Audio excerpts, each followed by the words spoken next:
Trachetele. Bonjour.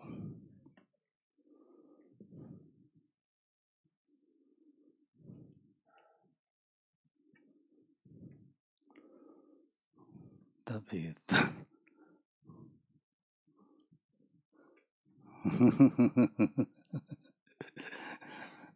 남지 대다게 들어와. 네 장로션에 비게도 와. 이도. 네 비내적이도 와. j'ai l'habitude de regarder ici, c'est caméra. C'est caméra, c'est non, c'est caméra de aujourd'hui c'est caméra ça caméra de pour le Goba, le caméra on est dit caméra principale c'est directement moi et pour le qui suivait par Zoom participer. Ouais. Donc tout le monde va bien.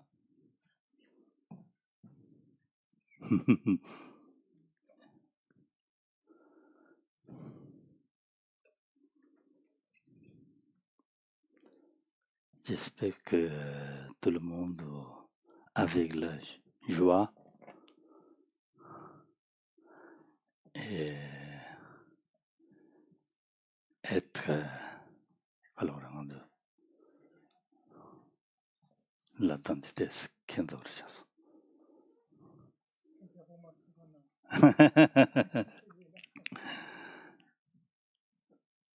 le dien semble de yoga tel deni gawa yoga shisha chigu stangi takwa labores. Et donc avec surtout cette joie profonde qui vient de cette prise de conscience que l'on dispose de ce support aussi exceptionnel, aussi disponible, qualifié. Ya langmata lamsa gawa gomyaji yongtuna deni mudelani kibu yongyaji da sembal hulu chaya da pendo yongres. Il est sûr que si, dès notre réveil le matin, on peut arriver à activer cette conscience de disposer d'un tel support et en éprouver de la joie, il est certain que cette joie va nous porter toute la journée et rendra beaucoup plus légère cette journée.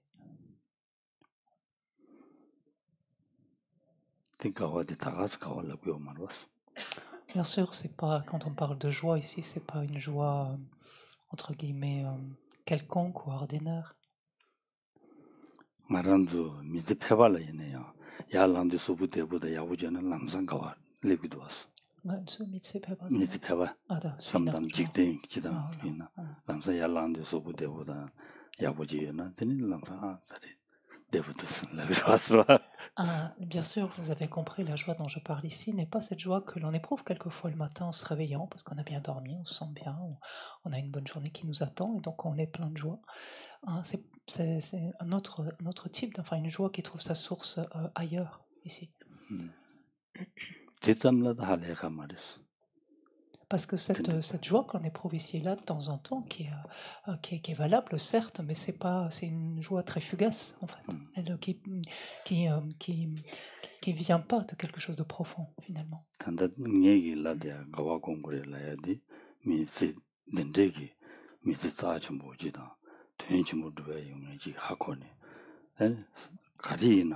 나나다 가리나다 소소 삼당제 된침부서야 여러와 그와 대인상 배면세게 약고지래샤 삼제 남주되게 그와 세디 삼마이마 세지마 치마 삼마이마 타바다 탐지지마 고반도 부이는 냠내치 통액이 르된 상보된데 지 토비 삼제 가고금나 다 가와 침부시오도 왔어 그와. La joie à laquelle je fais référence ici est une joie qui s'élève parce que notre esprit a pris conscience avec force discernement, en s'appuyant sur sa capacité de discernement, donc avec force réflexion et raisonnement et discernement ici, oui, il a pris conscience en fait de toute la valeur de cette existence-ci, de combien il s'agissait d'un support et de conditions, d'autres termes, extrêmement précieuses, et précieux quant à ce qu'il nous permet finalement, ce à quoi il nous permet d'accéder, le type d'expérience qu'il nous permet de faire. On dit que ce support donc est disponible et qualifié, et cela même en fait lui permet, lui donne en fait tout le loisir de mettre en œuvre, mettre en pratique tous les moyens qui nous permettront donc d'être bénéfiques immédiatement dans cette vie-ci, dans les vies prochaines, mais plus loin encore finalement au-delà de ça, qui nous permettront de nous affranchir du cycle, de nous libérer et de parvenir à la bouddhéité. Et c'est la prise de conscience en fait de la qualité de telles conditions qui sont les nôtres ou qui caractérisent notre existence, les qualités d'un tel support qui nous amènent en fait à éprouver une telle joie d'en disposer.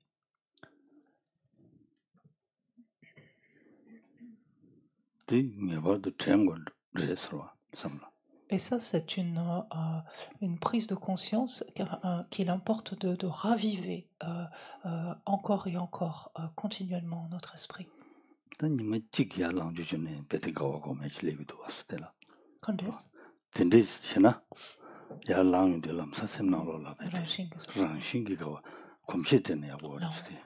Et lorsque l'on met en place cette habitude finalement d'amener notre esprit à prendre conscience de des caractéristiques, des conditions qui justement définissent, caractérisent notre existence, cette habitude fait que naturellement cette joie va s'élever en nous, en fait, chaque matin dès qu'on se réveille.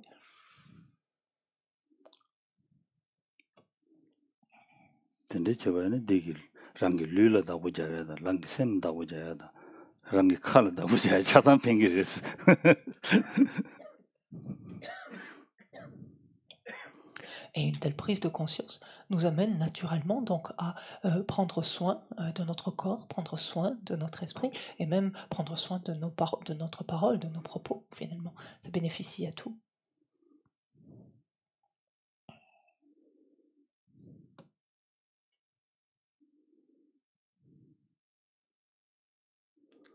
야, 다 된대 인자. 다 말한도 삼당제로. 된대기 류된 성부지라샤 당마시와지 다나랑도 총샤 섬의 양조가 와지고 셔서. Donc commençons par cela ce matin, c'est-à-dire oui, ce support d'une existence disponible et qualifiée, nous en disposons encore, nous en jouissons encore. Ce matin, nous avons eu l'heure de nous réveiller en disposant encore de telles conditions. Et donc, ressentons cette joie ici.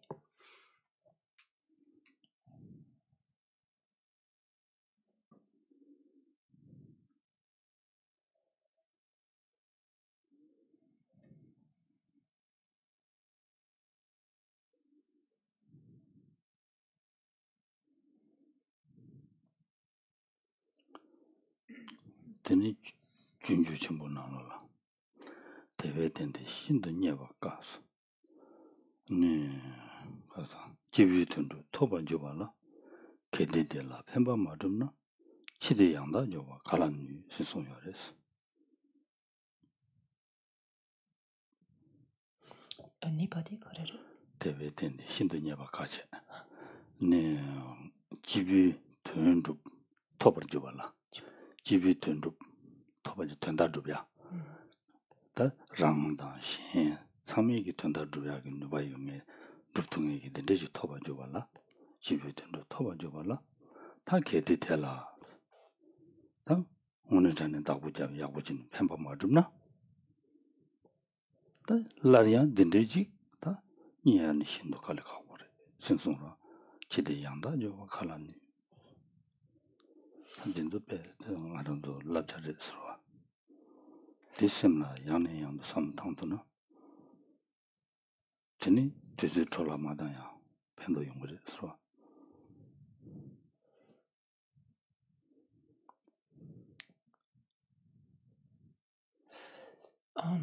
Shantideva, donc dans le Bodhisattva Charyavatara, nous dit ce support, donc cette existence disponible et qualifiée, si difficile à trouver et qui nous permet finalement d'œuvrer au au bien de tous, c'est-à-dire au bien des autres comme de nous-mêmes, si l'on ne s'en sert pas maintenant, alors que nous en disposons, si on ne l'utilise pas actuellement, alors que nous en disposons, réalisons qu'il nous sera extrêmement difficile de l'obtenir une nouvelle fois. Réalisons qu'il est tellement peu probable, oui, qu'il est si peu probable de pouvoir en jouir une nouvelle fois. Lorsque ramener ce type de strophe ou de pensée à notre esprit, en tout cas ce conseil à notre esprit, s'en souvenir, nous sera du plus grand bénéfice.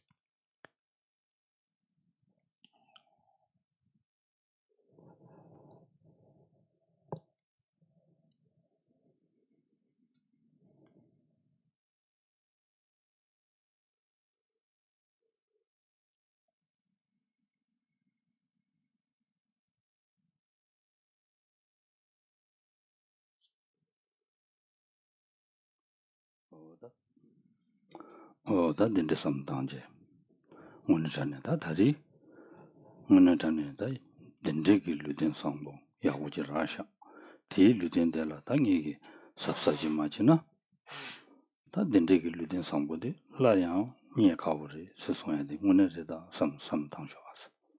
Et donc, basculant à ce stade, oui, le fait est que ce support d'existence excellent, nous l'avons bel et bien obtenu actuellement, ça c'est indéniable. Et justement, basculant à travers ce que nous disait Shantideva sur la suite, c'est que nous l'avons obtenu maintenant, mais qu'il sera extrêmement difficile de l'obtenir une nouvelle fois.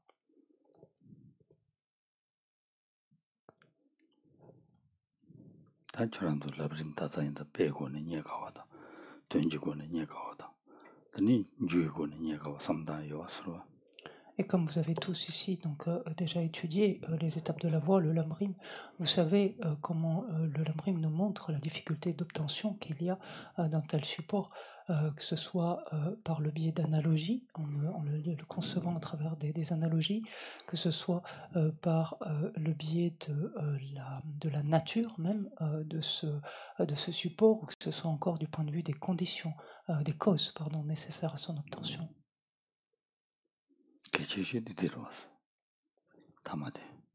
Le dernier point, à savoir donc les causes d'obtention, étant l'aspect le plus important à considérer.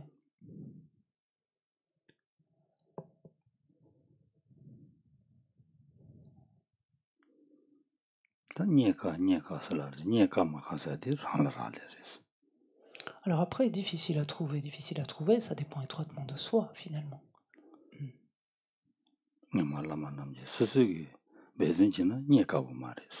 Ce qu'on disait clairement, les maîtres par le passé, c'est que si soi-même l'on s'y efforce, c'est à portée de main quelque part, ça n'est plus difficile, si on fournit des efforts dans ce sens.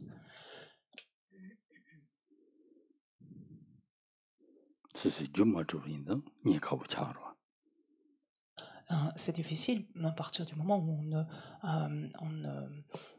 ne cherche pas à rassembler, à réunir ces différentes causes.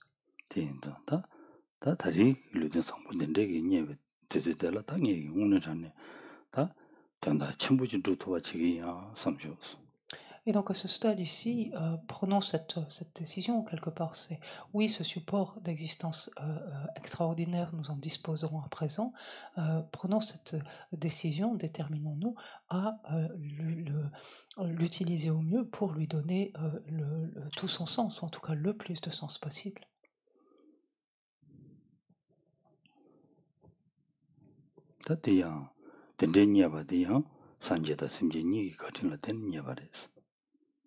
Et nous l'avons obtenu finalement, ce support, nous l'avons trouvé ou obtenu en dépendance de quoi? Grâce finalement à qui, à quoi? Finalement, autant grâce au Bouddha que aux êtres.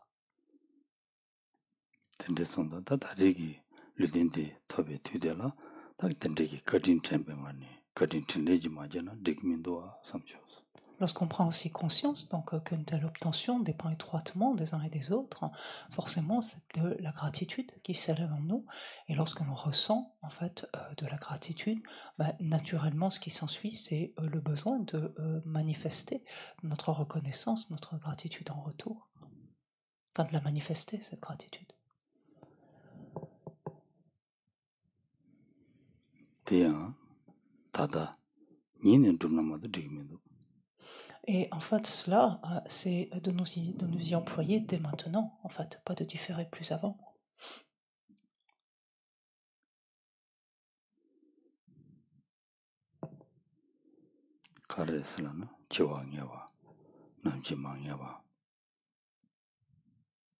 Pourquoi cela? Non, c'est parce que la mort est certaine, et le moment, par contre, de sa survenue est incertain.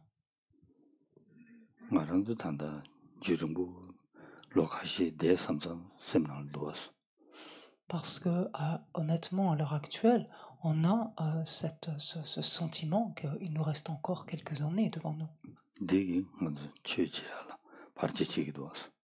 Et ça, c'est une pensée, en fait, en fond, qui nuit finalement, qui entrave notre pratique.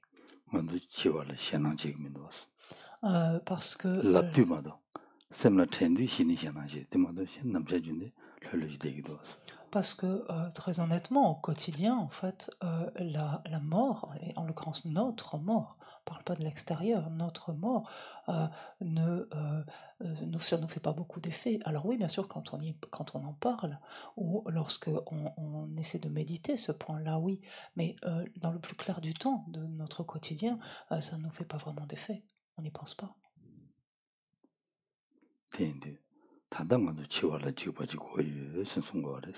Tantala chiba. 치와라 직바치. 치와라 직. 단데 뒤에서 치와라 직바지고 시갈라 문데라 다 미쳐가지고 예스. 중나 가시 또싱하네 지야지. 디마주나야. 나랑요. 감투 치도 후다바다치. 삼 미쳐가지고 그래. 송하레스. Et le fait est que finalement, la mort, il convient de la craindre de notre vivant, en fait, dans notre quotidien, donc de notre vivant, pour justement, lorsque elle approche, on en fait l'expérience, l'aborder dès lors sans plus de crainte à ce moment-là.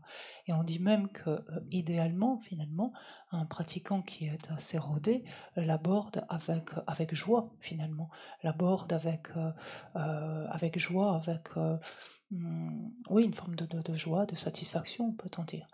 Au moins, est-il dit, d'aborder l'amour non seulement sans crainte, mais d'arriver à cette expérience sans avoir de regrets, a fortiori de remords, mais même de regrets.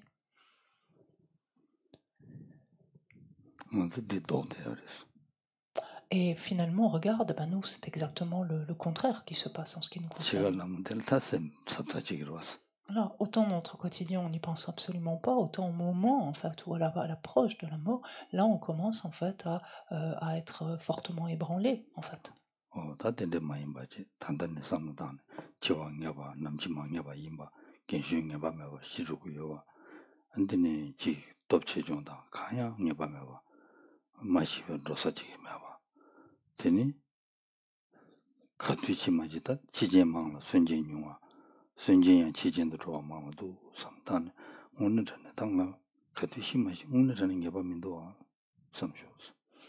Et amenons ici force arguments pour justement arriver à voir, outre le caractère inéluctable, notre mort, mais le caractère complètement incertain de sa survenue qui échappe à toute forme de rationalité. En ce sens que, on le sait, la mort peut survenir absolument à n'importe quel moment. Des personnes très jeunes meurent avant des personnes plus âgées, des personnes en excellente santé meurent avant des personnes malades, des personnes très vigoureuses meurent avant des personnes très chétives, des gens puissants meurent avant des gens en précarité, enfin, sujet à la précarité. Aucun lieu finalement ne nous en préserve. Regardons que toutes les conditions qui soutiennent la vie finalement sont beaucoup moins nombreuses que celles qui occasionnent la mort, et qui plus est, ces conditions susceptibles normalement de soutenir notre vie peuvent même éventuellement devenir des causes de notre mort. Donc, fort de tous ces éléments, de cette observation, tous ces éléments, réalisons que notre mort, le moment de notre mort est complètement incertain.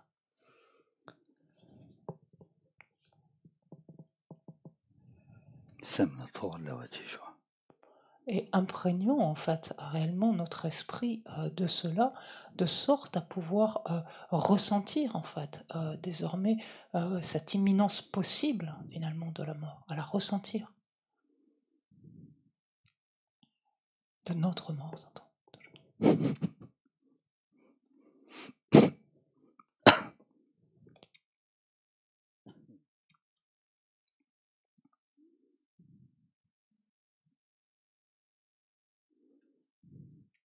电影上，他电影全部切完呢，电影前呢，谈的那么去呢，他就是早年的民族啊，什么就是。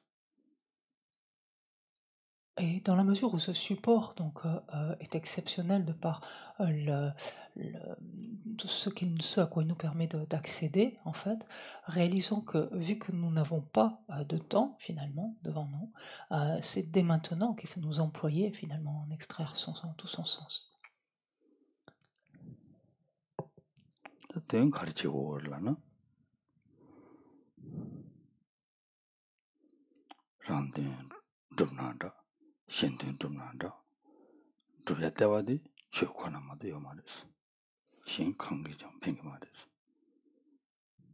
Et le fait est que lorsqu'il s'agit finalement d'extraire l'essence, de donner tout son sens à cette existence, qu'il s'agisse de l'employer en vue de parvenir au bienfait des autres, à notre propre bienfait, le fait est que pour ce faire, la seule chose qui nous sera bénéfique, c'est le dharma, ce que nous aurons mis en œuvre, en pratique du dharma. Et absolument rien d'autre ne pourra nous aider pour cela.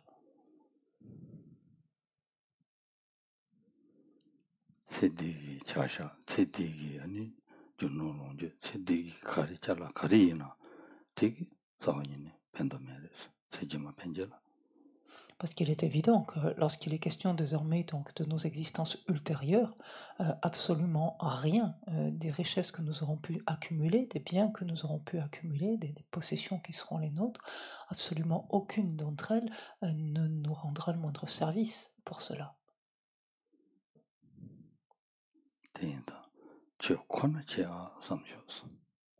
Et donc, amenons ainsi notre esprit finalement à ne se focaliser que sur le dharma.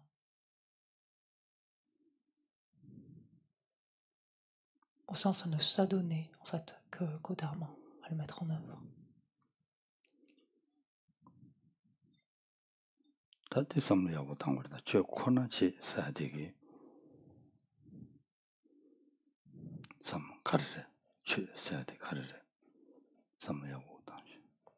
Et quand on entend finalement cette conclusion à laquelle on arrive, c'est-à-dire qu'à partir de maintenant, finalement, pour les raisons que nous venons de voir, il s'agit simplement plus que de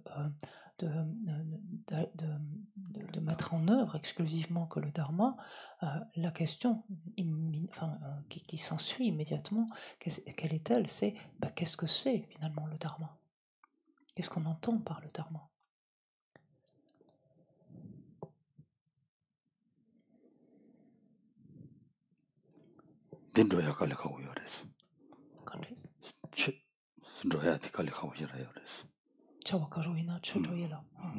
Parce que c'est important à bien clarifier, parce que il est finalement difficile pour quelque chose de devenir finalement du dharma, ou d'être du dharma.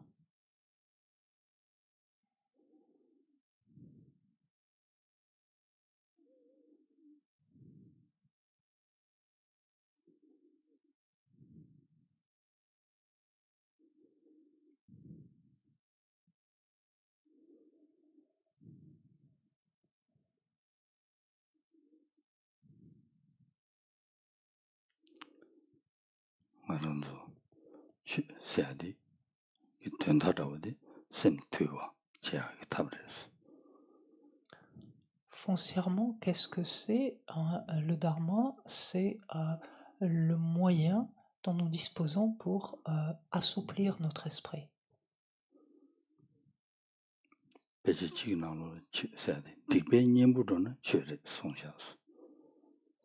Les textes disent parfois ce qui sert d'antidote, en fait, ce qui remédie en quelque sorte aux méfaits, ce qui sert d'antidote aux méfaits, ou finalement à toutes les actions de quelque nature que ce soit qui sont maladroites, finalement malhabiles, ça c'est le dharma. Donc tout ce qui remédie ou sert d'antidote à cela est le dharma.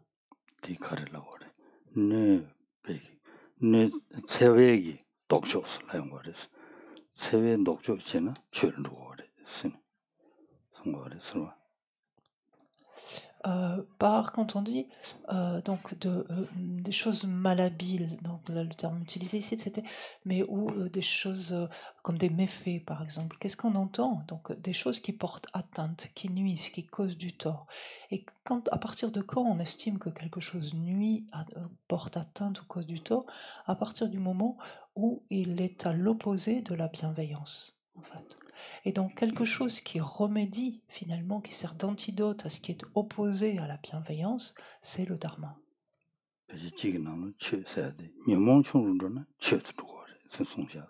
On trouve également ceci dit dans les textes, c'est-à-dire tout ce qui concourt en fait à la diminution de nos perturbations, c'est du dharma, c'est le dharma.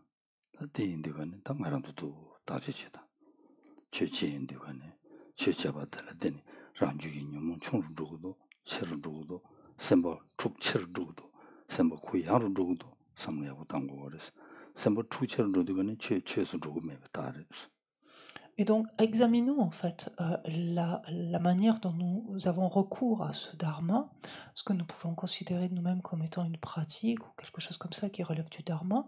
Regardons si cela conduit en fait à la diminution de nos perturbations, si cela conduit ou non à l'ouverture de notre esprit, si cela conduit à l'agitation ou au contraire l'apaisement de notre esprit.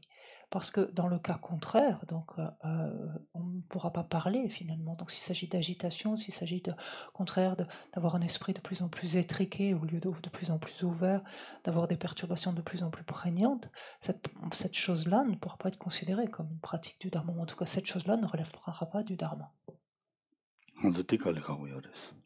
Et on voit finalement qu'à notre niveau, c'est difficile.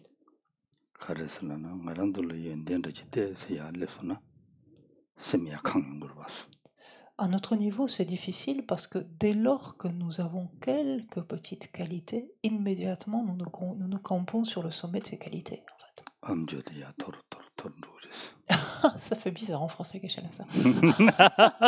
On le traduit littéralement. On a les oreilles qui poussent et qui montent. Ça me faisait penser à Star Trek. Mais... oui. On finit avec des oreilles d'âne comme ça. Des Geshe-la. En tout cas, c'est une expression tibétaine. Et donc, qui indique quoi en fait? Qui indique que, en fait, ça signe en fait la venue de notre orgueil, de notre sentiment de supériorité, d'arrogance. Et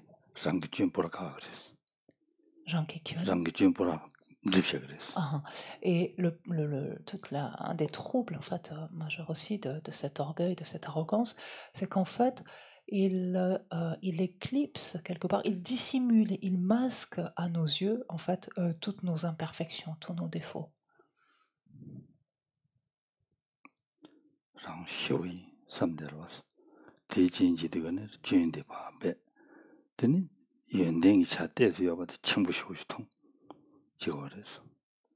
Avec cette perception donc, que donne l'ego, donc que donne l'orgueil, que donne l'orgueil, que donne l'arrogance, avec cette perception que moi je suis, sous-entendu, je suis quelqu'un, je suis quelque chose, et parce que j'ai telle qualité. Et cette qualité, même l'orgueil tend, ou l'arrogance tend à nous amener à la percevoir de façon encore plus développée qu'elle ne l'est.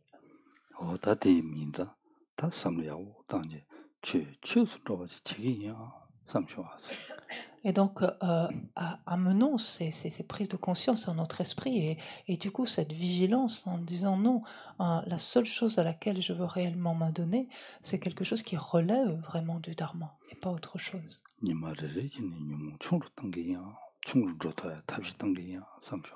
Et que mon but et mon seul propos, c'est jour après jour de chercher à réduire, en fait, un peu plus chaque jour, à réduire mes perturbations. Parce que si je ne m'y emploie pas, en fait, je serai tout simplement contraint de continuer à errer à travers le cycle.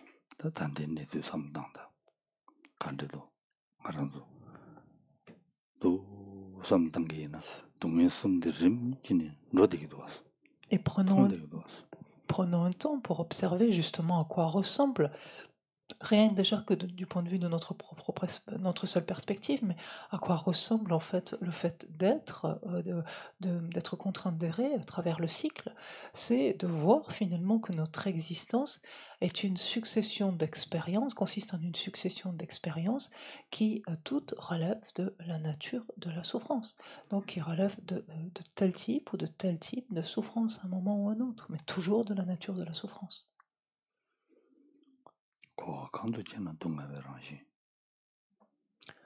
Tant que, et il en sera ainsi, tant que nous errons à travers le cycle, toutes les expériences que nous y ferons seront forcément de la nature de la souffrance.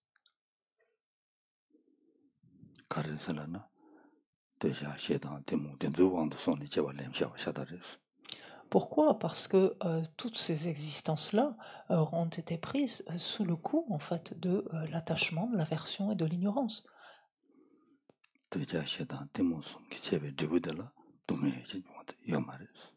Et dans la mesure où des actions, en fait, ont été menées sous l'influence, sous l'emprise de l'attachement, de l'aversion et de l'ignorance, les expériences qui en découlent donc, ne pourront que forcément être de la nature de la souffrance. Et avec ce lien qui fait que nous serons contraints d'être exposés à de telles expériences, de traverser de telles expériences, nous serons contraints de faire de telles expériences, donc sans possibilité de choix ici.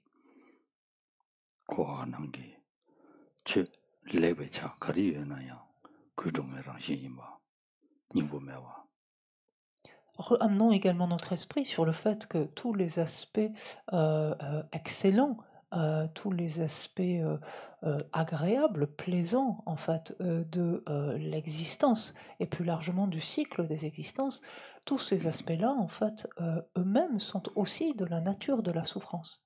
Ils ne durent pas en fait. On ne peut pas s'y fier. Je pense dans le samsara il n'y a pas d'excellente. Vous avez dit lekpecha. Lekpecha. Lekvasana, yagbo. Lekpa är excellent, Non. Ah, det från skettola det kulturkero. Je pense excellence c'est Shivujita Putava. De mon côté, pour voir, excellence, c'est calore. C'est calore.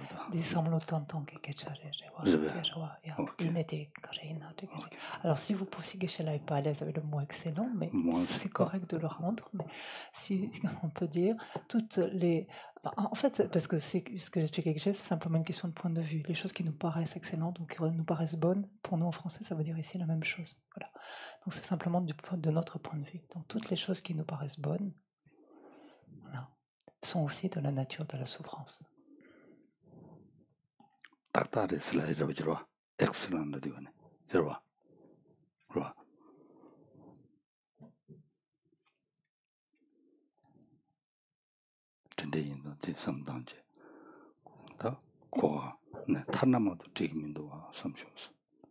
Et donc, arrivant à cette, là aussi, cette prise de conscience, prenons alors cette décision de se dire la seule chose que j'ai réellement à faire, c'est m'extraire de toutes ces contraintes et donc me libérer définitivement de ce cycle, en affranchir.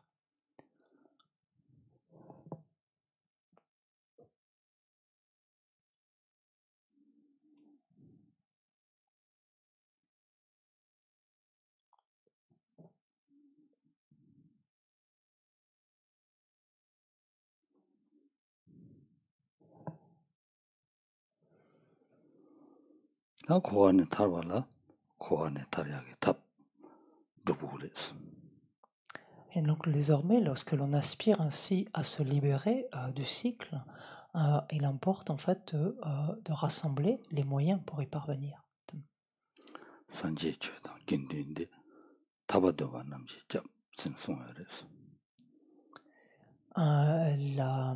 Le joyau du Bouddha, du Dharma et du Sangha sont les objets de refuge, les trois joyaux de ceux qui aspirent à la libération. Et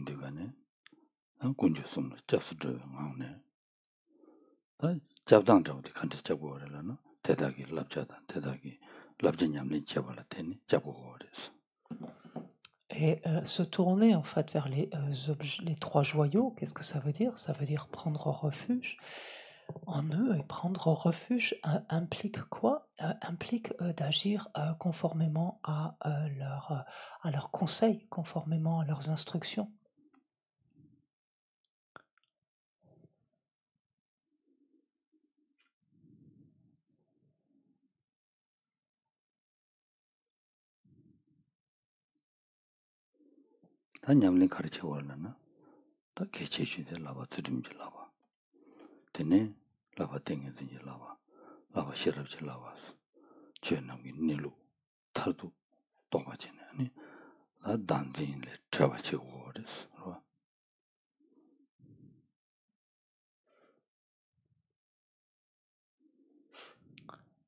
Et parmi ces différents conseils, en tout cas ces différentes instructions ici, on trouve bien sûr au premier plan les trois instructions supérieures, donc auxquelles on est invité à s'entraîner.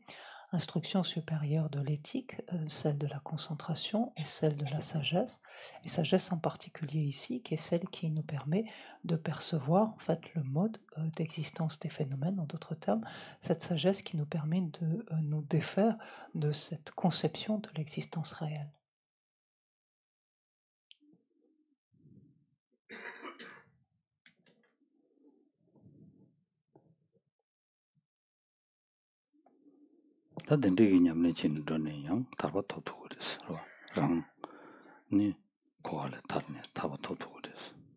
Alors indiscutablement, dépendance de l'entraînement à ces trois instructions supérieures, donc on sera amené à se transformer jusqu'au stade de pouvoir nous libérer, nous affranchir définitivement du cycle, parvenir à la libération.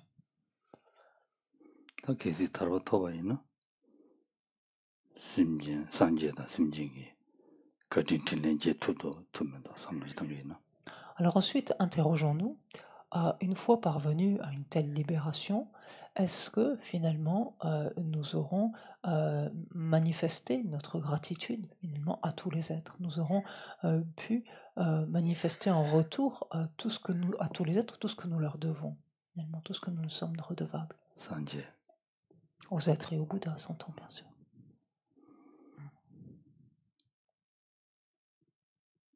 Et on se rend compte que non, ce faisant, on n'aura pas avancé dans ce sens.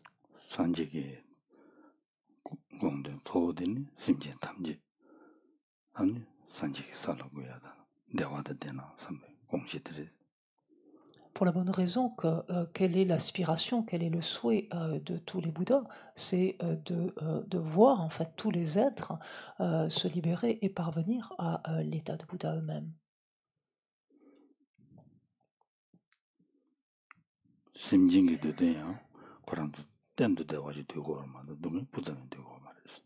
Et quant à l'aspiration des êtres, en fait, quelle est-elle? C'est de faire une expérience continue, donc de bonheur, de bien-être, et d'être désormais continuellement préservé de toute forme de souffrance.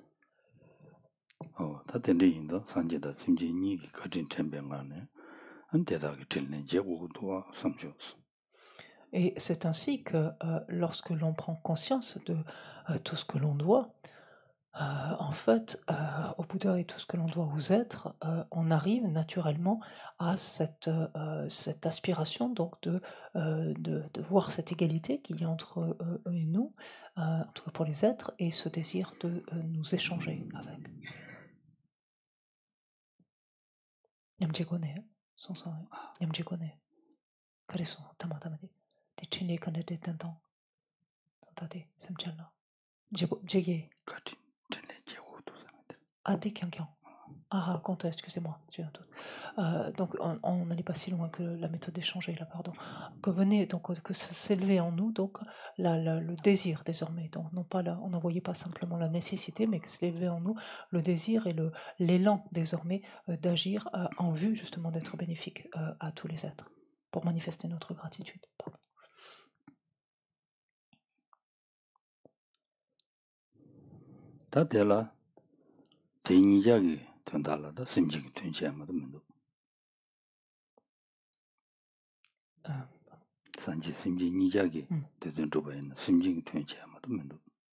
Et finalement, autant pour exaucer finalement l'aspiration des Bouddhas que celle de tous les êtres, la seule et unique façon de nous y prendre, c'est de quoi faire, c'est d'agir de manière altruiste finalement, de développer cet altruisme.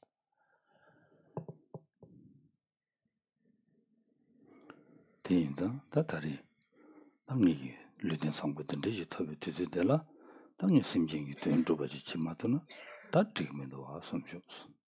si je ne m'emploie pas à faire cela alors que je dispose actuellement d'un tel support, donc qui, lui, dans l'absolu, me permet de le faire, s'il ne le fait pas maintenant alors que j'en dispose, quand est-ce que je le ferai? Quand est-ce que je pourrai le faire?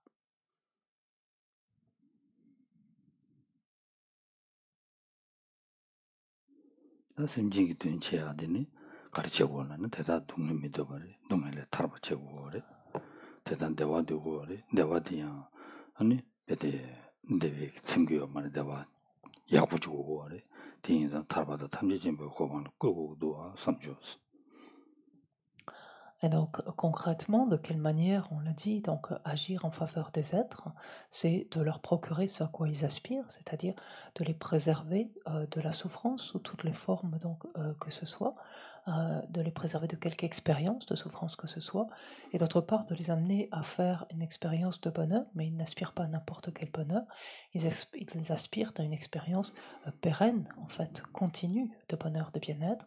Et donc, quelque part, notre aspiration et les moyens que l'on met en œuvre, donc, doivent viser à pouvoir les conduire en fait à la libération et au-delà, la libération finale.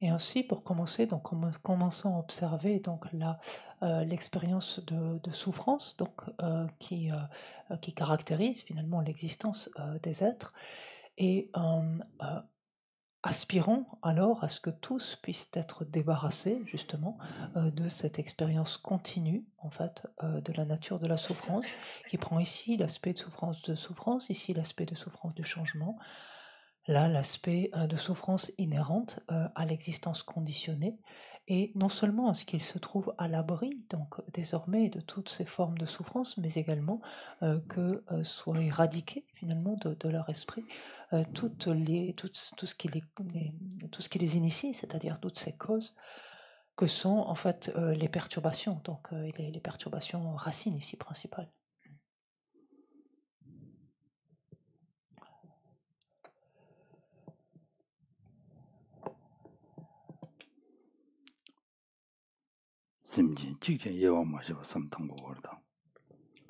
Et ce regard finalement se porte sur tous les êtres sans en exclure un seul en fait, sans en mettre de côté un seul.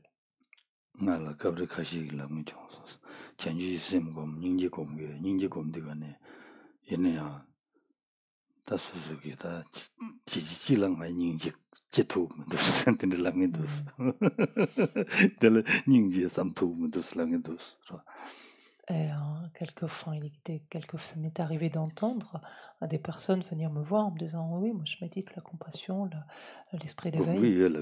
L'esprit d'éveil,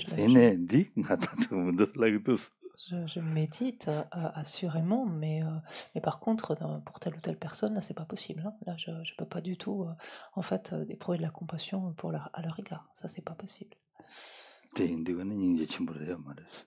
Et donc là c'est clair, il y a pas du tout de grande compassion dans ce cas-là. De méditation de grande compassion en tout cas.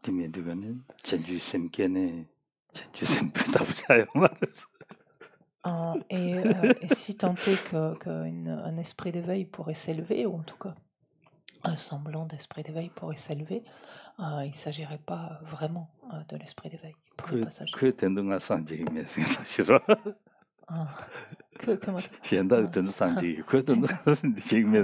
Ce qui reviendrait, alors c'est assez burlesque, mais ce qui reviendrait à dire oui, je veux parvenir à la bouddhéité pour tous, mais pas pour lui. En fait, on pourrait être cette personne. Et donc ça va pas, bien sûr.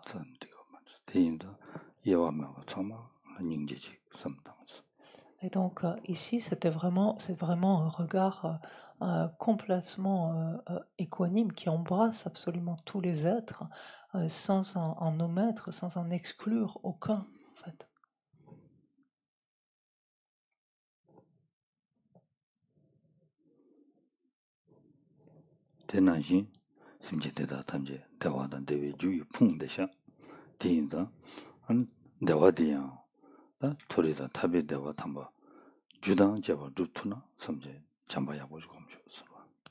Et après avoir ainsi donc développé la compassion, ici donc de la grande compassion à l'égard de tous les êtres, observons désormais ce bonheur, ce bien-être auquel ils aspirent et dont ils sont privés, et aspirons alors désormais à ce qu'ils en fassent une expérience continue, pérenne, et à ce que bien sûr ils en aient réuni, rassemblé l'ensemble des causes.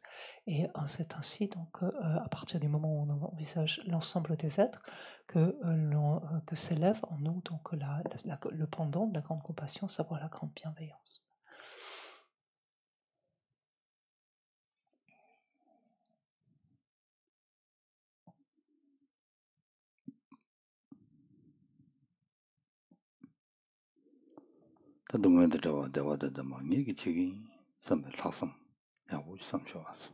Les soustraire à leur souffrance, leur procurer le bonheur, c'est moi-même, qui vais m'employer en fait à cela.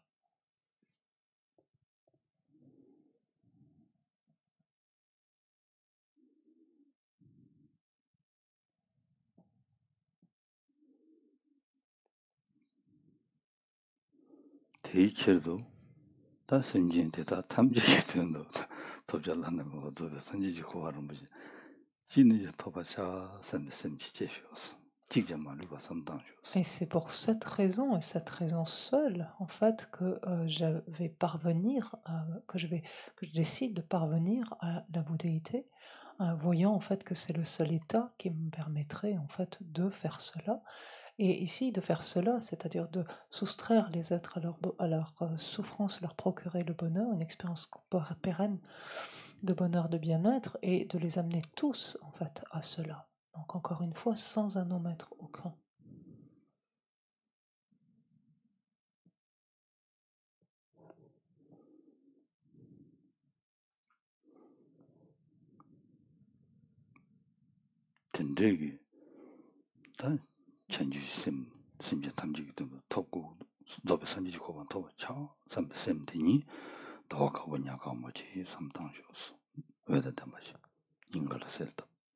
Nous pouvons matérialiser cet esprit d'éveil ici qui vient de s'élever en nous, c'est-à-dire cette double aspiration pour être en mesure donc d'être bénéfique ainsi à l'ensemble des êtres, d'aspirer à parvenir soi-même à la bouddhéité. Cette double aspiration, on peut visualiser qu'elle prend la forme d'un disque de lune de couleur blanche qui irradie de lumière et qui vient se placer horizontalement en regard de notre cœur.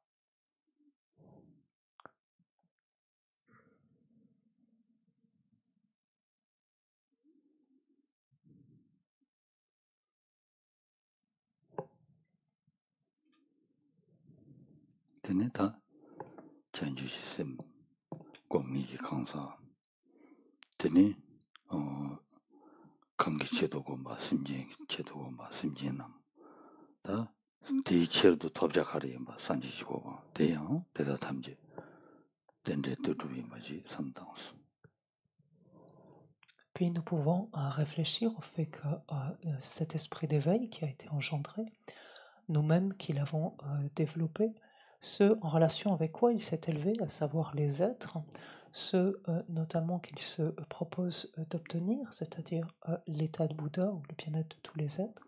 Tout cela finalement existe en dépendance, est étroitement relié et existe en dépendance les uns des autres.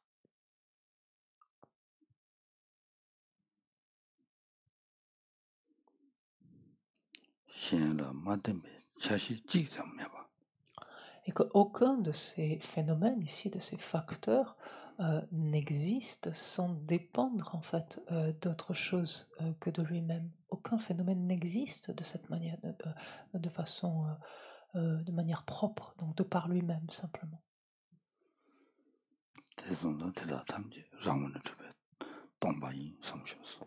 Et de voir qu'il en est ainsi, donc comme ces facteurs ici ou ces éléments envisagés, il en est exactement de même de tous les éléments, tous les phénomènes. Donc, ils sont tous dénués en fait d'une existence propre, d'une existence intrinsèque.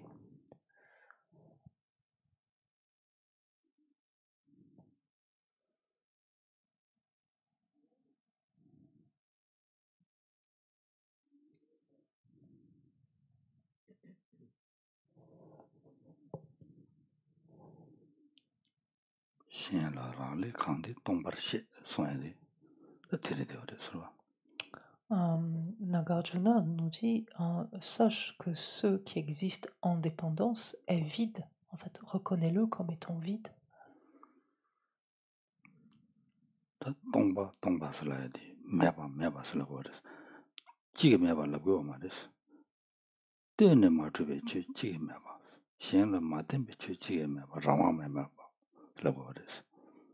Et soyons clairs quant à cela, quand on entend son vide, en fait, on parle d'inexistence, mais il ne s'agit pas d'inexistence totale, en fait, il ne s'agit pas de négation de l'existence totale. Qu'est-ce qui est nié, en fait, simplement ici? C'est une existence indépendante. Ce qui est nié, c'est une existence, le fait que cette chose observée existerait de son propre côté, existerait de par elle-même, existerait de manière intrinsèque. Et ça une telle existence n'existe pas. C'est la seule et unique chose qui est niée ici, donc dont le phénomène est vide, en fait.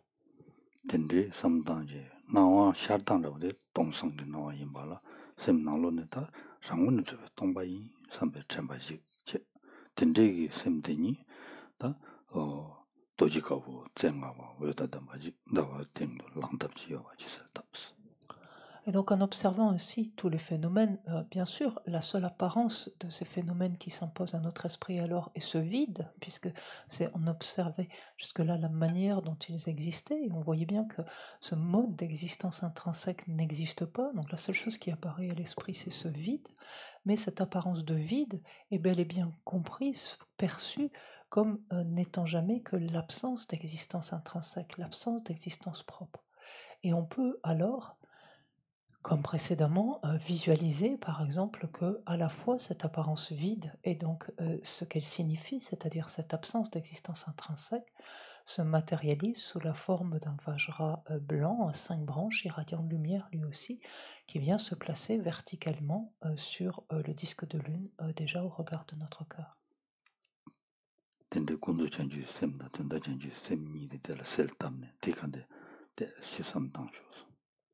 Et donc on peut laisser ainsi notre esprit revivifiant en fait à la fois donc la perception de ces deux symboles que sont le disque de lune et le Vajra qui symbolisent respectivement l'esprit d'éveil dans sa forme relative et l'esprit d'éveil dans sa forme ultime et laisser notre esprit s'imprégner en fait de leur sens en fait.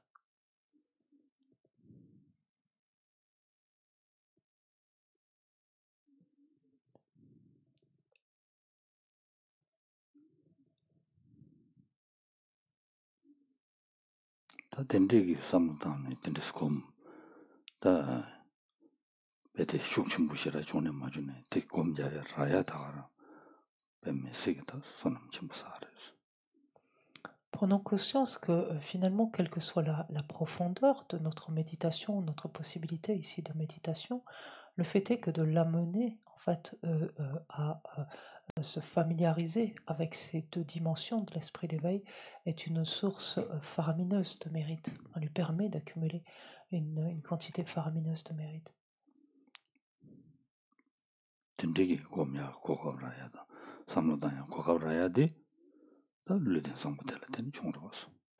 Et une telle opportunité, encore une fois, réalisons que nous avons pu l'avoir parce que nous disposons de ce support d'existence.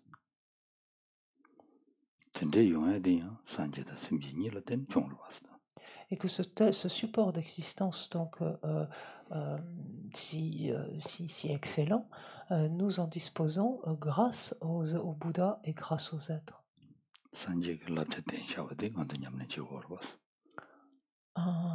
Et Chegore.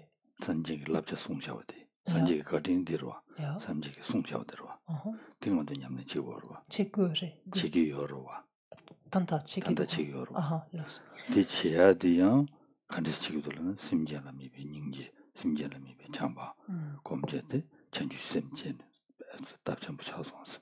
Et que ce faisant, en fait, nous pouvons, en fait, en développant cet esprit d'éveil dans ces deux dimensions, qu'est-ce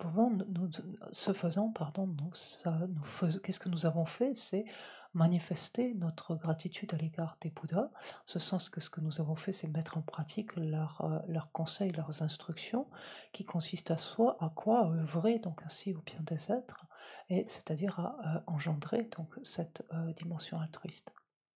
Sanje nanda simjele sanje chudun dawala setda takta chasons. Sanje nanda simjele sanje chudun dawala. Sanje kobandubiade tigwares.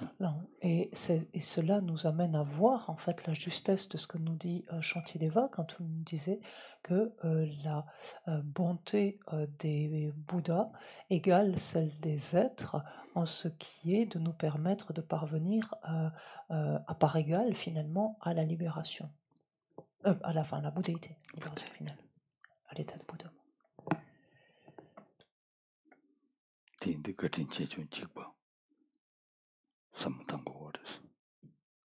Et donc il importe de voir que nous leur devons autant en fait aux uns qu'aux autres.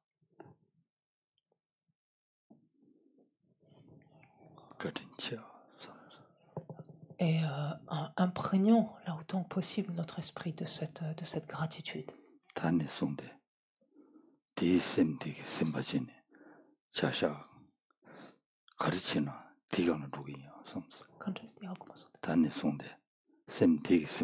Tantane. Simbachene. Jawa karichena, miki karitana, keji karishena. Ani sama tigana rutuwa chigiya samshos. Et avec cette forte résolution de nous dire, à partir de cet instant, quoi que je fasse, quoi que je vois, quoi que j'entende, quoi que je dise, sous quelque forme, quoi que j'interagisse, que tout cela, en fait, que je me serve de tout cela pour manifester ma gratitude. Parce que tout cela, je le dois aux autres et que désormais, la seule chose qui m'énigme, c'est réellement d'œuvrer en faveur des êtres et de ne leur nuire, de ne leur causer du tort d'aucune façon, d'aucune sorte, d'aucune façon.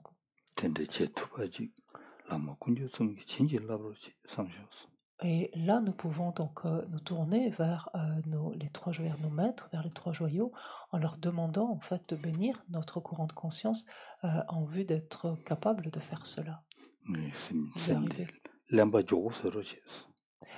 Leur demander en fait de rendre notre esprit le plus meuble possible en fait, c'est-à-dire le plus le plus meuble possible. Le terme toujours, hein, c'est l'impa, c'est-à-dire de l'imprégner, de l'humidifier le plus possible, donc de rendre ce terreau le plus meuble possible.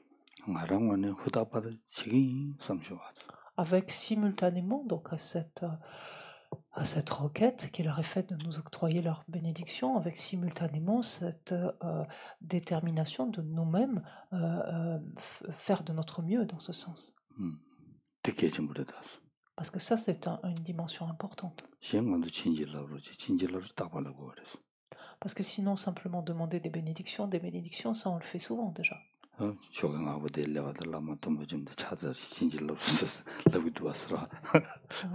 matin, on dit oui, on dit je prends refuge en vous, veuillez me bénir. En fait, je prends refuge dans le maître, les trois joyaux, etc. Et veuillez me bénir déjà. Dès le matin, on commence par là.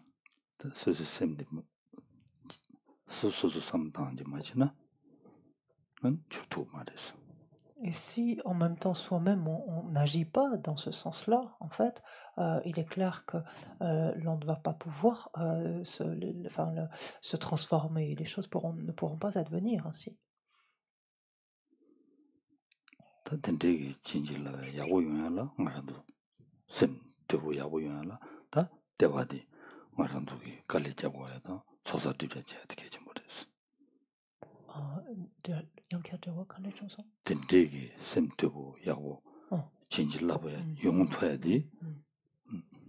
Et pour que notre esprit donc s'assouplisse ainsi, donc qu'il devienne plus meuble déjà, qu'il s'assouplisse, que nos perturbations donc diminuent donc d'intensité, de fréquence, etc.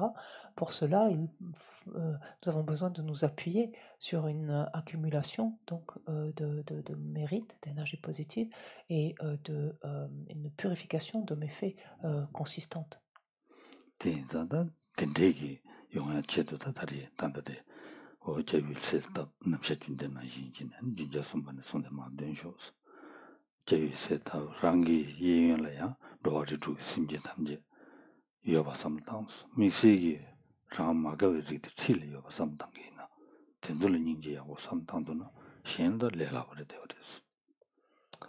Et à ce stade, donc, nous pouvons raviver la présence en face de nous, dans l'espace, donc des trois joyaux, donc de notre, ce qui est en essence notre maître, qui prend l'aspect du Bouddha, Shakyamuni, donc l'ensemble des trois joyaux, et de visualiser que nous-mêmes, nous sommes assis entourés de l'ensemble des êtres. Et prenons soin, en fait, lorsque nous faisons cette visualisation, de bien placer les êtres qui nous sont antipathiques, les êtres avec lesquels nous avons des difficultés, en face de nous. Parce que pour placer les autres, c'est facile en général, on n'a pas de mal, mais n'oublions pas ces êtres-là et mettons-les bien devant nous.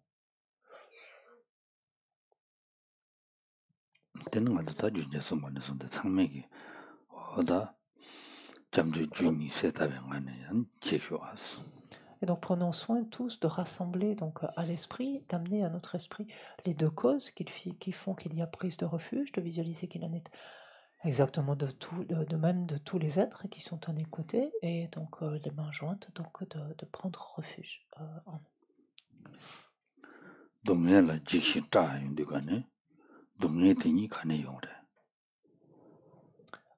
Quand on dit que dans les deux causes de la prise de refuge, l'une d'entre elles est de redouter en fait les de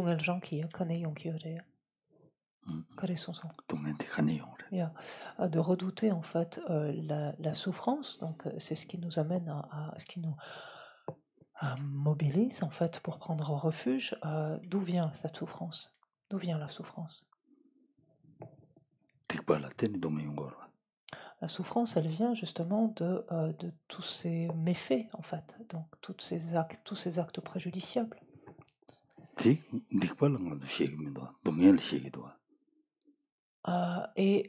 ce qui est intéressant de constater, c'est que en fait, c'est pas quelque chose que nous redoutons. Pourtant, les méfaits, en fait, nous redoutons la souffrance, ça oui, mais les méfaits, c'est pas quelque chose que nous redoutons, dont nous avons peur.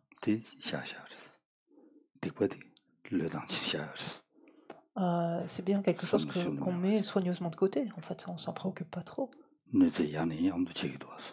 Et ce faisant, on continue, en fait, encore et encore à causer du tort, à nuire. Et ça, il nous faut le réaliser, il nous faut le voir. Des tombes tout pâté ou quand était dikpaché pâté? Et ce qui nous empêche de voir, en fait, justement, ce qui nous empêche de regarder du côté de ces méfaits pour les reconnaître ainsi si délictueux, finalement, ce qui nous empêche de ne pas nous a donné, donc à continuer à agir. Ce qui nous amène à tout cela, c'est cette importance excessive que l'on ne cesse de nous accorder.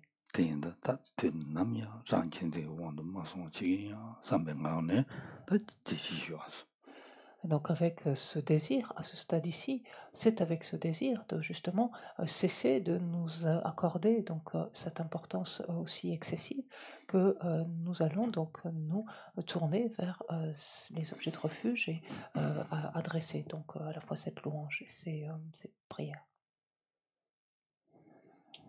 Page 73 dans le livre doré. Lama Dumba Jumdende, Dejin Jabada Jumba Yang, Lobe Sanje Riba Dan Shasu Deba, Devara Jaba Jidin Jamba Jibun Dove Kalu Juwa, Lana Meba Lada Menamje, Sanje Jumdende Benjawa Shaja Doba La Jadabo Judo Jutsu Chewo.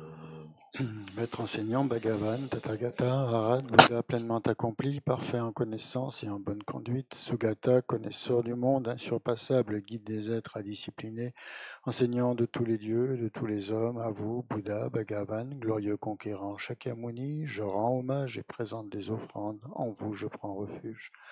Maître enseignant, Bhagavan, Tathagata, Arhat, Bouddha pleinement accompli, parfait en connaissance et en bonne conduite, Sugata, connaisseur du monde, insurpassable, guide des êtres à discipliner, enseignant de tous les dieux, de tous les hommes, à vous, Bouddha, Bhagavan, glorieux conquérant Shakyamuni, je rends hommage et présente des offrandes, en vous je prends refuge.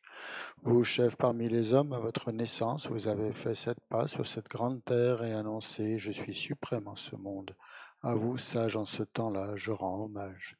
Corps parfaitement pur, forme éminemment noble, océan de sagesse, vous êtes pareil à une montagne d'or et votre renommée illumine les 3 mondes.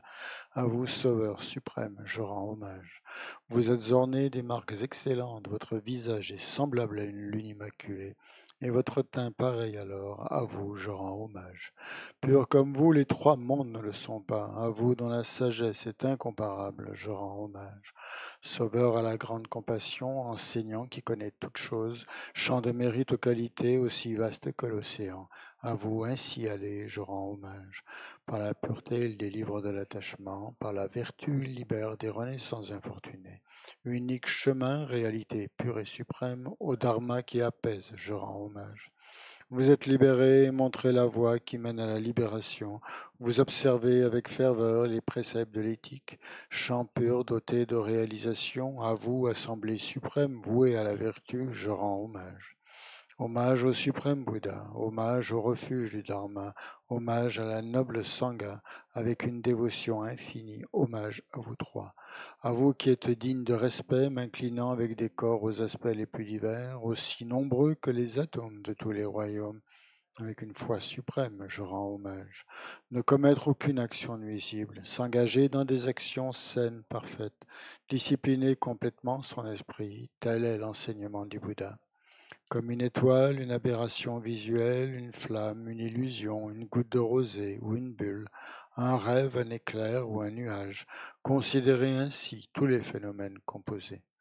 Par ces mérites puissent les êtres atteindre l'état d'omniscience et vaincre l'ennemi, les défauts. Puissent-ils se libérer de l'océan de l'existence cyclique, agité par les vagues tumultueuses de la vieillesse, de la maladie et de la mort. Sutra du cœur. Hommage aux 3 nobles rares et sublimes. Voici ce qu'une fois j'ai entendu. Le Bhagavan se trouvait à Rajagriha sur le pic des vautours, entouré d'une grande congrégation de moines et d'une grande assemblée de bodhisattvas. À ce moment-là, le Bhagavan était absorbé dans la concentration sur les catégories de phénomènes appelées perception profonde. Au même moment, le bodhisattva Mahasattva Arya Avalokiteshvara contempla la pratique même de la perfection de la sagesse, et il vit que les 5 agrégats également étaient vides de nature propre. Puis par le pouvoir du Bouddha, le vénérable Shariputra s'adressa en ces termes au bodhisattva Mahasattva Arya Avalokiteshvara. Les fils de la lignée, désireux de pratiquer la profonde perfection de la sagesse, comment doivent-ils s'y prendre? Le bodhisattva Mahasattva Arya Avalokiteshvara répondit alors au vénérable Sharadvatiputra. Shariputra, les fils ou les filles de la lignée qui désirent pratiquer la profonde perfection de la sagesse doivent la considérer de la manière suivante. Ils doivent contempler correctement et à maintes reprises le fait que les 5 agrégats, eux aussi, sont vides de nature propre. La forme est vide, la vacuité est la forme vacuité n'est pas autre que la forme et la forme n'est pas autre que la vacuité. De même, la sensation, l'identification, les facteurs composés et la conscience sont-ils vides. Shariputra, ainsi, tous les phénomènes sont-ils vacuités. Ils sont sans caractéristiques, ils ne naissent ni ne cessent, ne sont ni souillés, ni non souillés, ni déficients, ni parfaits. En conséquence, Shariputra, dans la vacuité, il n'y a ni forme, ni sensation, ni identification, ni facteurs composés, ni conscience, ni œil, ni oreille, ni nez, ni langue, ni corps, ni mental, ni forme, ni son, ni odeur, ni saveur, ni objet du toucher, ni phénomène mental. L'élément de l'œil et ainsi de suite jusqu'à l'élément du mental et l'élément de la conscience du mental. Il n'y a pas d'élément. Il n'y a ni ignorance ni élimination de l'ignorance et ainsi de suite jusqu'à il n'y a ni vieillissement et mort, ni élimination du vieillissement et de la mort. Et à l'avenant, il n'y a ni souffrance, ni origine de la souffrance, ni cessation, ni voie. Il n'y a ni sagesse transcendante, ni obtention, ni non-obtention. Shariputra, ainsi, puisqu'il n'y a pas d'obtention, les bodhisattvas se fondent-ils sur la perfection de la sagesse et ils demeurent en l'esprit sans voile et sans peur. Et comme ils sont passés bien au-delà de toute erreur, ils parviennent au stade final du nirvana. C'est en s'appuyant sur la perfection de la sagesse que tous les Bouddhas des 3 temps, eux aussi, font naître pleinement l'insurpassable éveil parfaitement accompli. Aussi le mantra de la perfection de la sagesse, le mantra de la grande connaissance, le mantra auquel rien n'est supérieur, le mantra égal à l'inégalable, le mantra qui apaise à jamais toute souffrance, doit être reconnu comme véridique car il ne trompe pas. Et voici le mantra de la perfection de la sagesse. Karyata gate gate paragate parasamgate bodhi soa. Shariputra, c'est ainsi qu'un bodhisattva mahasattva doit s'exercer à la profonde perfection de la sagesse. Puis le Bhagavan, sorti de sa concentration, et loua le bodhisattva mahasattva Arya Avalokiteshvara en disant: Bien, bien, ô fils de la lignée, il en est ainsi, il en est bien ainsi. C'est exactement comme tu viens de l'exposer qu'il convient de pratiquer la profonde perfection de la sagesse. Et les Tathagatas eux-mêmes se réjouissent. Lorsque le Bhagavan eut dit cela, le vénérable Sharadvatiputra, le Bodhisattva Mahasattva Arya Avalokiteshvara, l'entourage au complet, ainsi que le monde des dieux, des hommes, des asuras et des Gandharvas, furent remplis de joie et louèrent les paroles du Bhagavan. Priera d'Akini au visage de lion.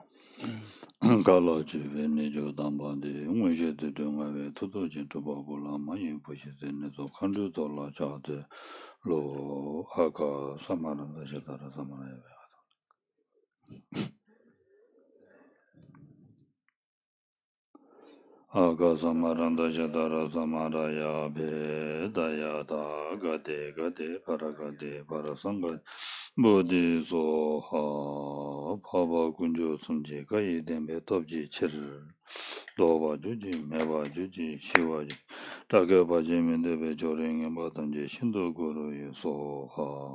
Puisse la multitude des 80 000 obstacles être dissipée, puissions-nous être séparés des conditions adverses au Dharma, puissent tous les plaisirs être en accord avec le Dharma, puisse le bonheur parfait et tout ce qui est de bon augure régner ici et maintenant.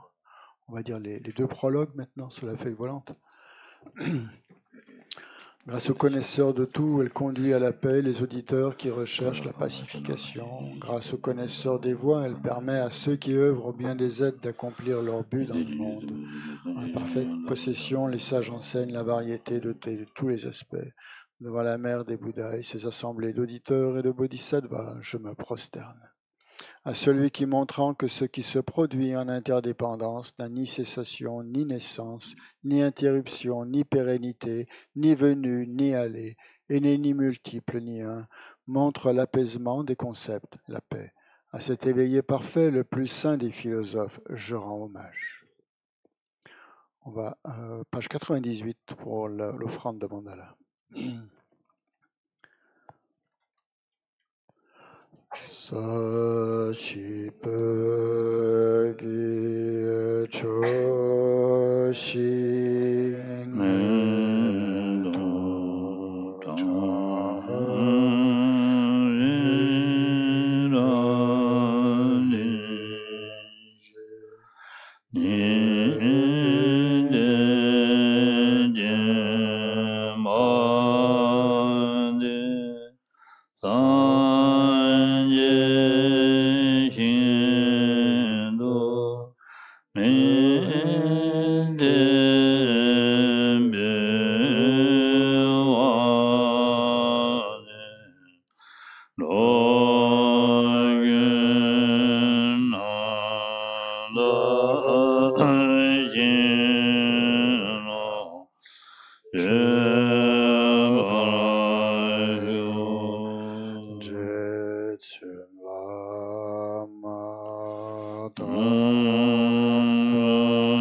Le Bouddha, le Dharma et le Sangha, jusqu'à l'éveil, je prends refuge.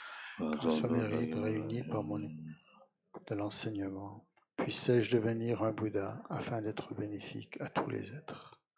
En le Bouddha, le Dharma et l'éveil, je prends refuge. Grâce aux mérites réunis par l'écoute de l'enseignement, puissais-je devenir un Bouddha afin d'être bénéfique à tous les êtres.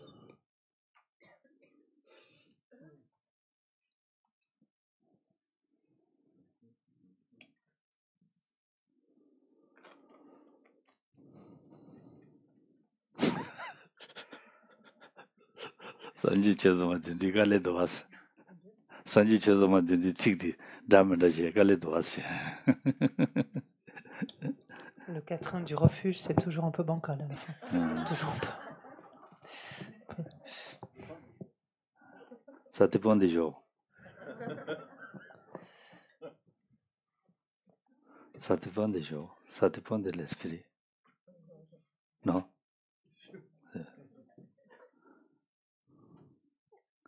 Notre l'esprit, pas toujours calme. Non? Toujours il y a quelque chose. Trou. C'est trou. Qui l'agite. Comment? Il agit. Quelque chose qui agit. Qui l'agit. Agité. Agité. L'agite. 하고만 쓴다. 초봐. 그봐. 샘 초초초 요랬어. 스승원은 야부인 쟁기랬어. 샘 댐부인 쟁기랬어. 야부인 쟁기랬어. 얘네양 가도 얘네 초초초 요랬어. C'est quelque chose qu'on ne perçoit pas au demeurant, puisqu'on pense que ça va, qu'on est plutôt tranquille. Mais en fait, il y a toujours quelque chose qui vient agiter, troubler, ébranler, perturber l'esprit. C'est vrai ou pas?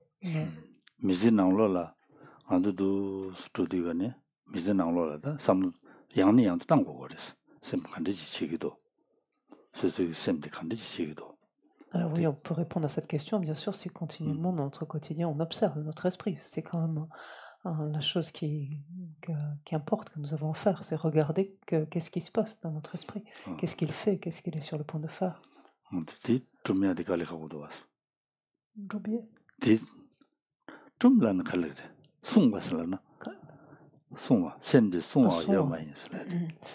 Et donc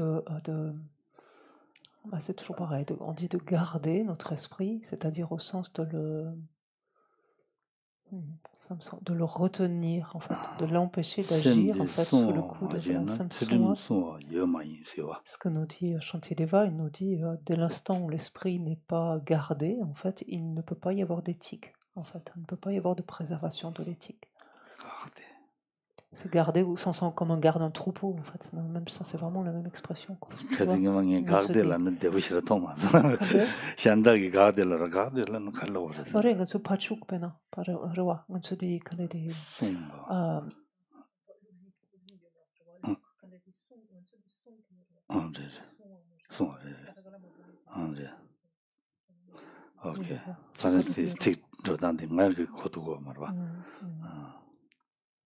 Ok, garde.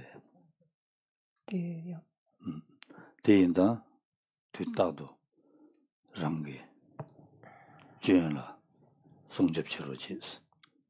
et donc aussi, observons d'une part notre esprit et justement cherchons à le ici pour arriver à le garder, c'est-à-dire à déjà le c'est toujours ambivalent de nos jours ces termes parce que prendre soin de notre esprit ça veut tout et rien dire de nos jours. D'être attentif, vigilant notre esprit, c'est ça qu'il y a derrière.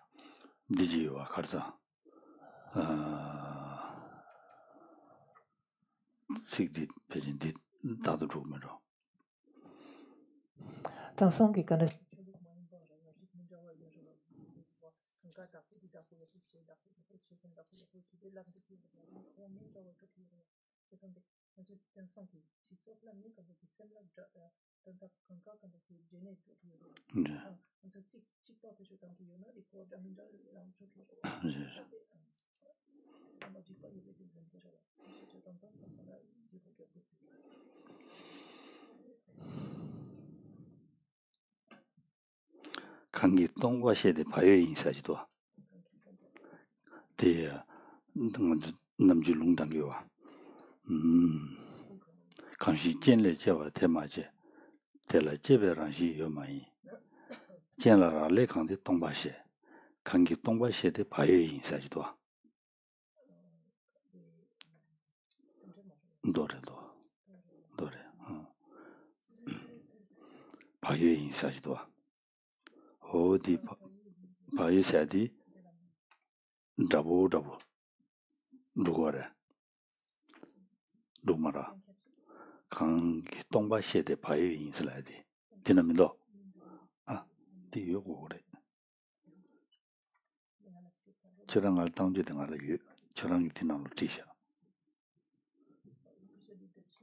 쇼구신다 지인스래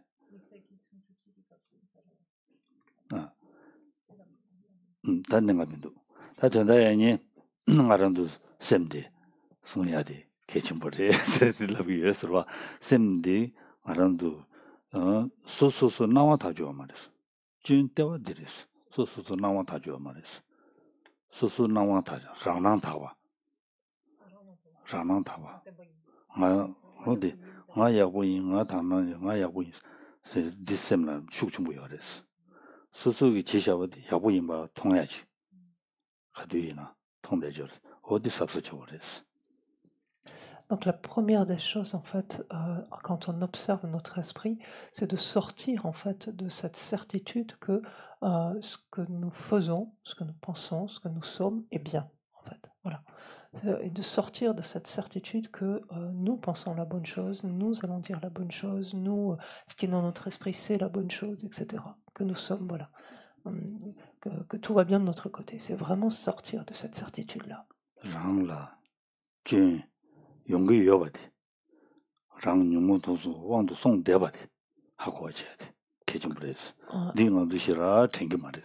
Et de voir en fait qu'il y a nombre de choses imparfaites en nous qui sont initiées par nos perturbations, qui sont initiées, qui favorisent la présence de nos perturbations et qui sont initiées sous le coup de nos perturbations.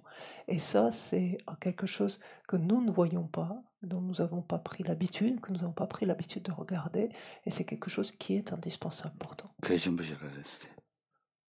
C'est très important. Indispensable. Indispensable. 당연히 걔 야구 마신데 삼자 걸어대기도다. Des fois, je pensais à quelque chose.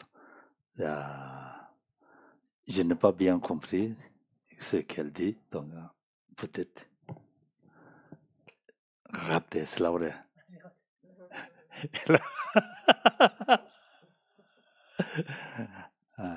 야, 다 디인당 당한 단지게 나와드는 시대 말한도 다 조어디 샘지 두부지야 돼 개침벌에 샘지 두부지에 맞이셔야 돼 말한도게 삼로당의 소고르마도 센스 도마레스 디야다 말한도 단다디 믹스기 준주고 랍자들 랍데 가도 되라 준주기 냠랭기 토네 샘나로 고조당 토바 제고 와레스 En fait, tout le propos, et on ne cesse de revenir que là-dessus, parce que c'est toute la finalité, c'est d'assouplir notre esprit. Et cet assouplissement ne viendra que parce que soi-même on s'y sera mis, en fait, c'est la seule façon d'y arriver. Et essayons, donc là, le Bodhisattva Charyavatara, il va de différentes manières, mais essayons finalement de, quelque part, de bousculer un peu notre esprit. Donc c'est pas au sens de l'agiter, ça il le fait tout seul, donc troublé, agité, ébranlé, mais essayons de le bousculer un peu, de le questionner, d'aller un peu le sortir un peu de ses plis, de ses ornières.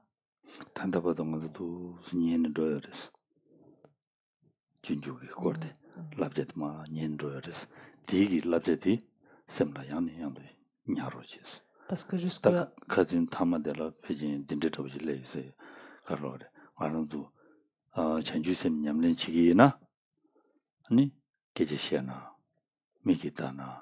삼로당나 자와 가르치나 심진시행기 퇴샤다 삼로테니 지구리 심진시행라 너와 창마 방고를 심 송여레스 대인다 등한도 셈라 야네 양도자 심진시행라 너와 방고를 라되네 랑동에 믿어봐 다랑 삼당제 랑동에 믿어봐 랑기시행라 너와 제수나 랑동에 믿어봐 달라 동에 주사고요 대담되면서 시행라야 누구요 시엔데 갑도 나바담면서 풀라야 누구요와 다디 삼도 단루기나 아니 갈리 알아도 심지 두부질레 도로 왔어 등 알아도 삼로 다 갈리 가고 지도 왔어 다야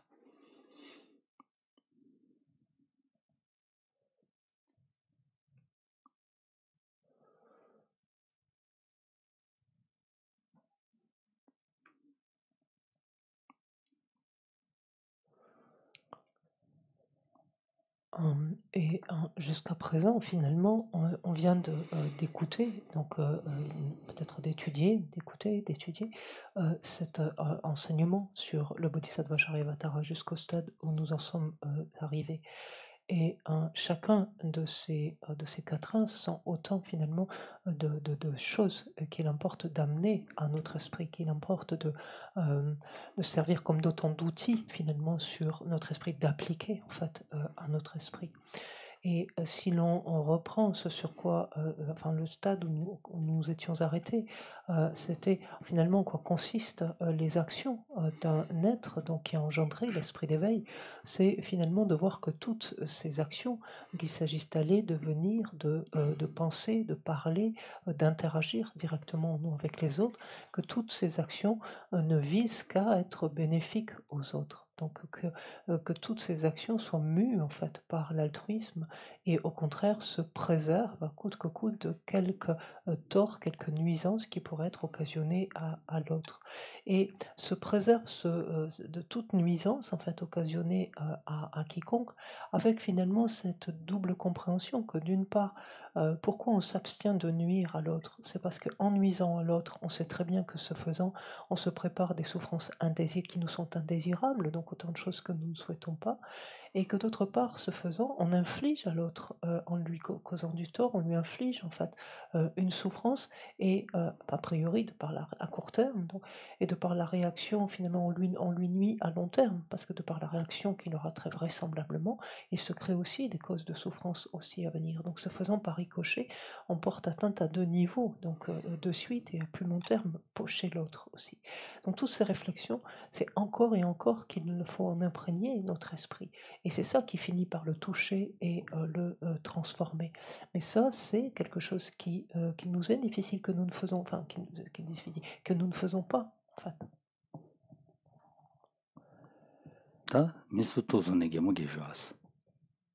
Et ainsi, donc, quiconque nous allons rencontrer, donc,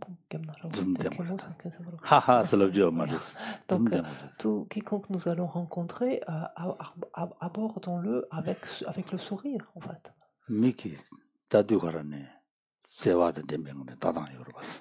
Imprégnons finalement notre regard vers quelque être qu'il se tourne, imprégnons-le justement de bienveillance, de cet altruisme, de cette bienveillance, de cet intérêt. Et ça, c'est réellement tout le propos de notre entraînement. Parce que si l'on amène notre esprit à se transformer de cette manière-là, il est clair que nous serons heureux dans notre vie. Nous-mêmes, nous serons heureux et les êtres qui seront autour de nous le seront également. Et dès lors qu'une telle personne arrivera, on se dirait « Ah, il est arrivé » et de suite on se sentira léger ou joyeux. Léger, heureux. Il vient. Ça ne va.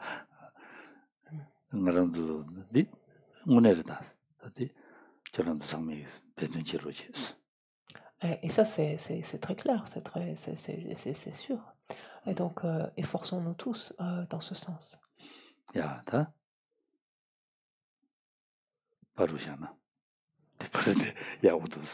donc, c'est peut-être le bon moment, justement, pour faire une pause.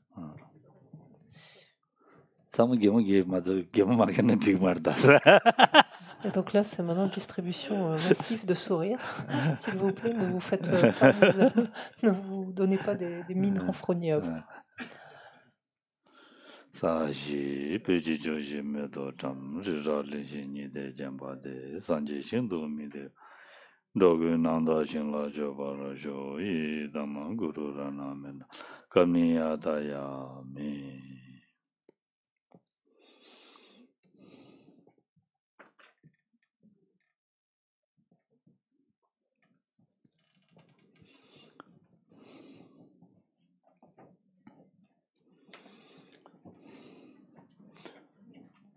20 minutes pause.